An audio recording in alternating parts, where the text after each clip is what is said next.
13th chapter of St. Matthew, beginning at the 22nd verse.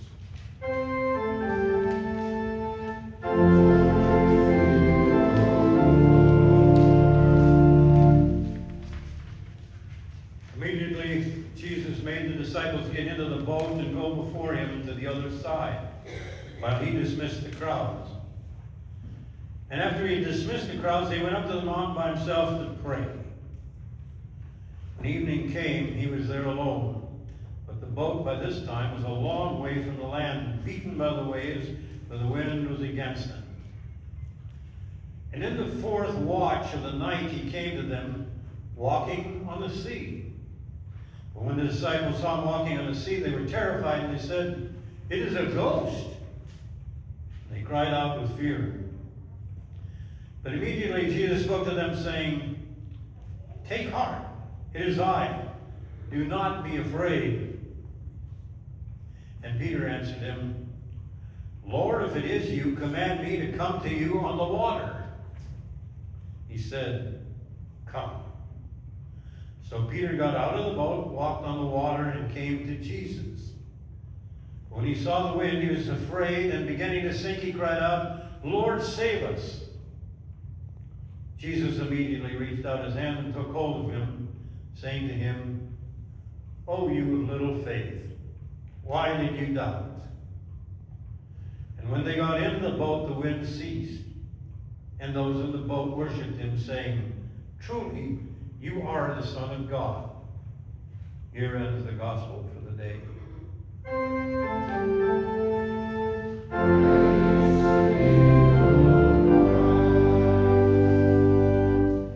Please be seated.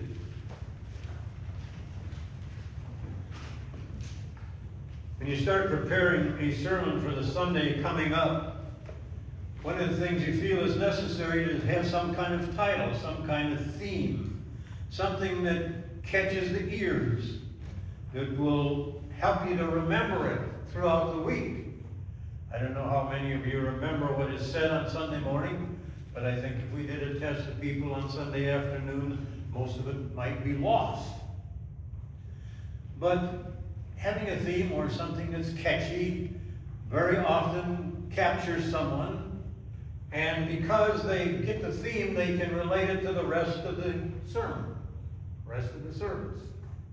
And it is extremely encouraging that you can talk to somebody that there was in a service 4 or 5 weeks ago, and they can recall the theme that was spoken over and over again, and they can recite most of the stuff that was said on Sunday morning. And sometimes they can almost do it verbatim. So we try to have some kind of a catchy theme for the morning. Last week, it was the 5 loaf and 2 fish theology. It was about the feeding of the 5,000. And what, if you remember, the theology of the 5 loaves and the 2 fishes is that it's too difficult to try. It's the excuses that we make to say we can't do a project to get us off the hook. Oh, it's too hard. It's too expensive. We don't have the technology. Oh, what do we do? Well, let's just forget about it and drop it. And that's sometimes done in the church. And what we learned from the 5 loaf and the 2 fish theology was that if you take what little you have, no matter how little it is, or what the talent is, how small it is, if you place it in the hands of Jesus, it mysteriously seems to take care of things far beyond what you ever imagined. And so, looking for a theme for this morning, I got it. It's the walking in water text that is said at least once a year in our pericope text series. It is recorded not only in Matthew, but in John and Mark also. But there is a huge difference between those recordings. They are all done immediately after the feeding of the 5,000. Jesus is tired. He wants to go to a certain place and meditate, a certain place to pray, and he sends the apostles off across the lake, and he says, you go over there, and I'll be there after I get done here. I'll meet you on the other side. And the disciples go out, they're in the boat, and immediately the storms come up, and they cause a lot of terror in the hearts of the apostles. The storm is indeed rough. And I don't know how many of you are seasick and need Dramamine when you get on a boat. You have some idea of what fear can be there. But I've been both on the ocean and on the lakes in northern Minnesota when the winds came up and it got stormy, and we were in a 12-foot boat, and it got a little bit edgy for us. In the two other gospel texts, in John and Mark, Jesus is there walking in the early morning, passing by. In one of the texts, he sees they're in trouble from afar, or knows that they're in trouble, and he goes, he walks on the water to them. They say, well, they're scared, they think it's a ghost, they didn't expect Jesus, and Jesus gets in the boat and calms the water. In Matthew's account, there is somebody else that walks on water.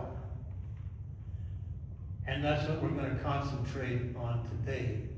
And of course, of all the 12 apostles, the one most likely to do something impulsive has got to be Peter. Peter, and if something is going to be screwed up, it's Peter that's going to do it. But Peter's always out there willing to make a mistake, and he does all the time, but he becomes one of the foremost apostles. So Peter calls out, and the disciples are worried, and they see this person, and they think it's a ghost, and Jesus says, do not be afraid, it's me. And then Peter says, and he's not sure, he says, if you are who I think you are, in other words, if you are really the Messiah, if you're Jesus, and you've done all these miracles, command me to come out and let me walk on the water too. But he's seeking Jesus' invitation. We don't always do that. Sometimes Jesus comes up and presents us some things to do, and we wish he hadn't. Because it's scary, it's out of our comfort zone, it takes a lot of time, it takes a lot of commitment, we just soon forget it.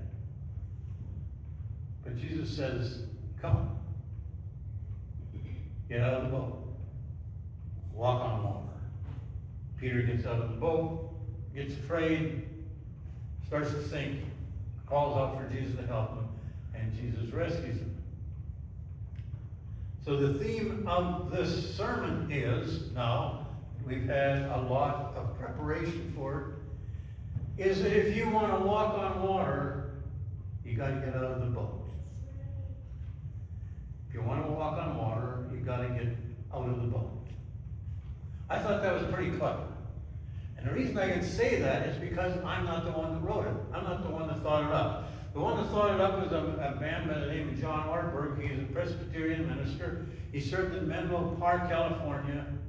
He's a prolific writer. He's retired now since 2023, and has a podcast. How do I know that? Not because I listen to podcasts, but somebody told me. But that's where that came from. And not only did he write that theme, he wrote a whole book on this chapter alone. If you want to walk on water, you got to get out of the boat. Now put yourself in the place of Peter or any of the other apostles. You're in a boat and it's stormy, and it doesn't really feel safe, but it's safer than being out on the water. You're comfortable there because you've done it many times. The disciples had been on the Sea of Galilee a number of times.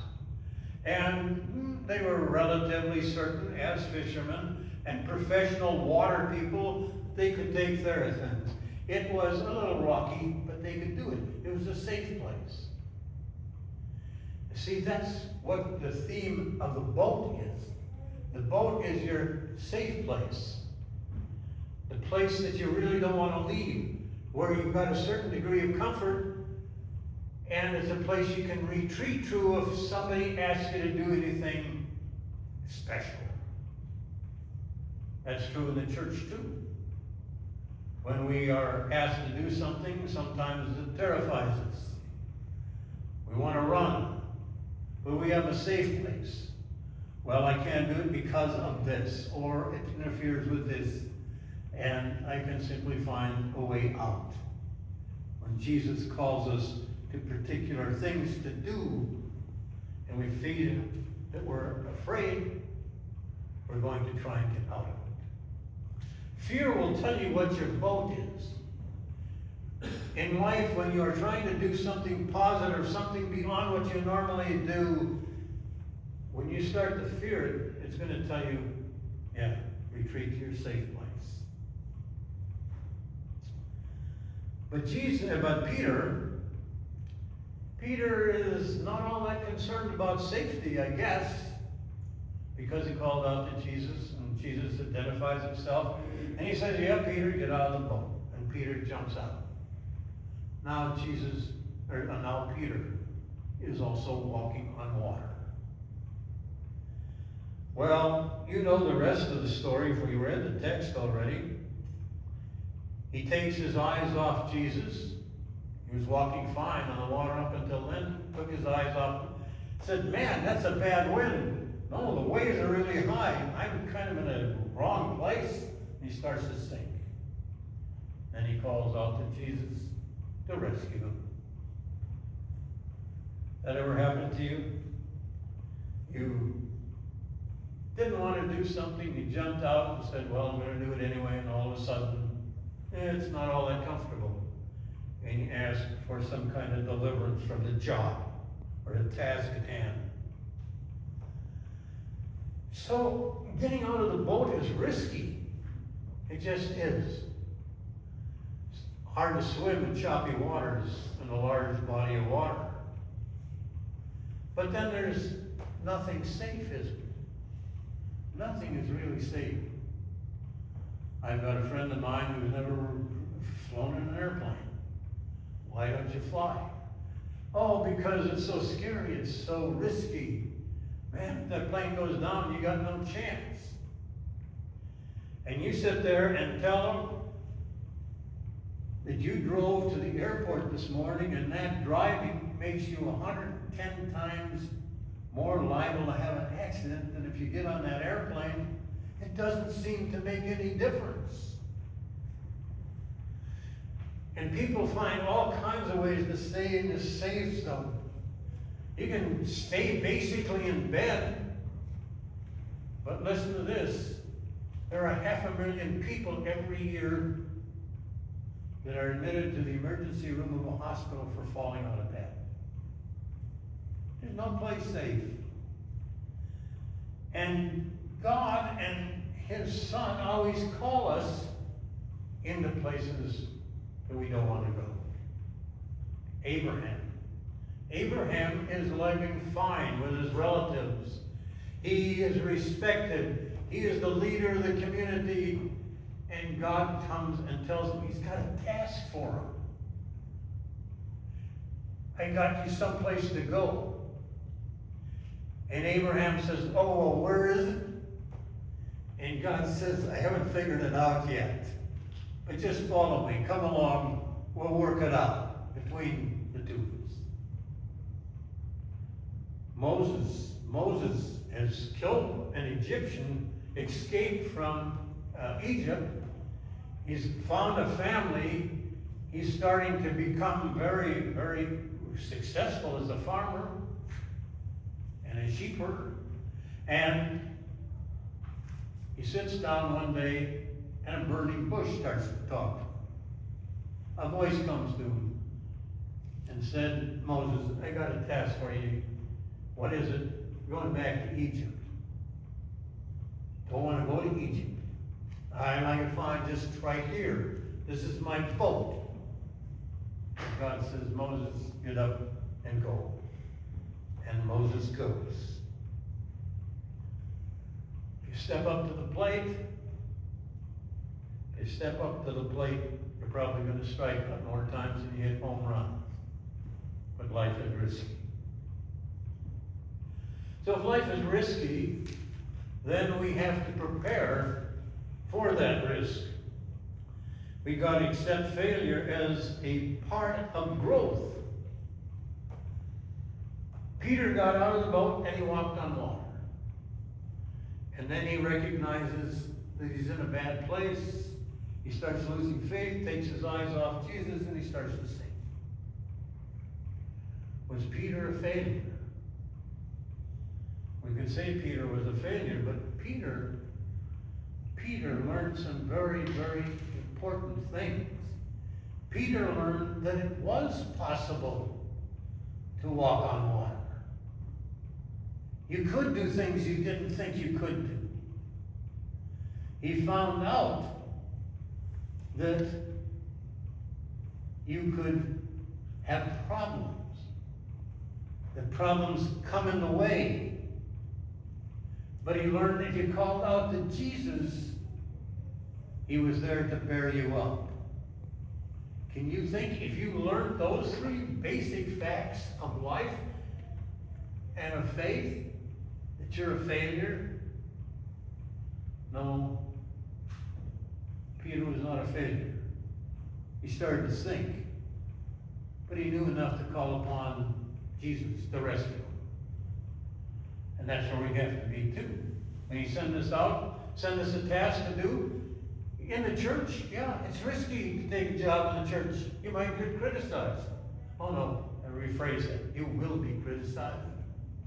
You take a job in the community, you don't become a politician, whatever you do, you're going to be criticized. And you're sometimes with good reason. But it's not failure. Failure is not an event. It is an interpretation of an event. Get that straight. Failure is not an event. It is an interpretation of an event. And everybody and anybody who's done anything in the church or outside of the church, if they've done anything and accomplished anything, it's because they've had a lot of failures along the way. And they're willing to deal with it. I think most of you who are, well, most of you aren't as old as I am, but in the 50s we had a polio epidemic, kind of like our last. And a lot of young people, particularly, getting paralyzed. John Salk invented the vaccine. In 1955, then, I think it was, in just a few months, polio as a disease that was feared almost evaporated. But Salk had done 200 experiments in a vaccine before he got the one that made polio practically something you never needed to fear again. And you can use the old one, you can use the one about Colonel Sanders. Before Sanders got a recipe that went over that you're eating today, if you go to the one in Elgin, it's a recipe that happened after about 1,400 tries. Maybe you don't think it's that good. I was looking for what happened in failure for Chick-fil-A, but I didn't find any. Bad example. But anybody who's done anything has to understand that they will fail at some things, they will make mistakes. I went to a concert some time ago. It was George Winston. You heard of George Winston, right? No? He was one of the most revered pianists in the world for a short period of time. Went to the concert. I said, man, I got out of there and I said, man, this is so great. It was just fantastic. The person with me said, surprised me, made quite a few mistakes. George Winston make a mistake? A professional musician making a mistake? Doesn't happen. Well, yes it is. Ask any professional musician. They make mistakes. But if you don't make mistakes, you don't try. You don't accomplish anything. And really, success is a process of growth. And in the church, it's a process of growth in trusting Jesus. It was said of the great mountain climber who climbed Mount Everest. After a few failures, said that he looked up at the mountain and he said, that's Sir Edmund Hillary. He looked at the mountain and he said, you know, you're a lot bigger than I am, but you're going to stay the same, and I'm going to grow, and I'm going to be the one that conquers you. And he did. I wonder if we can have that kind of faith in Jesus. When we face the problems that we come up with, we are involved in the storms. You can look at that storm and say, you're not going to get any worse, but I'm going to grow in my faith. I'm sinking a little now. I'm going to hold out my hand and cry for Jesus' help, and I'll be okay. Jesus is passing by somehow today in every one of your lives. Challenge you to do something for him in his kingdom. And maybe you're comfortable where you are and you'll just let him pass up. And if you don't look for him, he won't appear. But he appears at all strange times.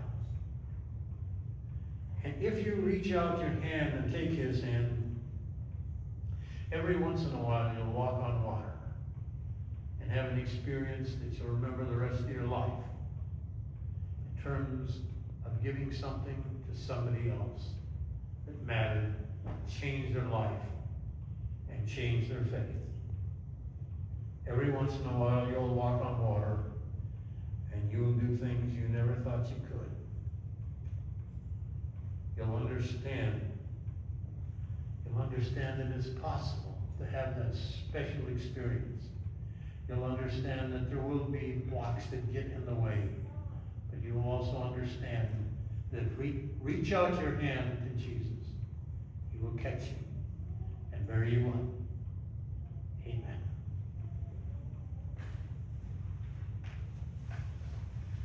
Open him with peace like a river. Peace like a river. One of my favorites.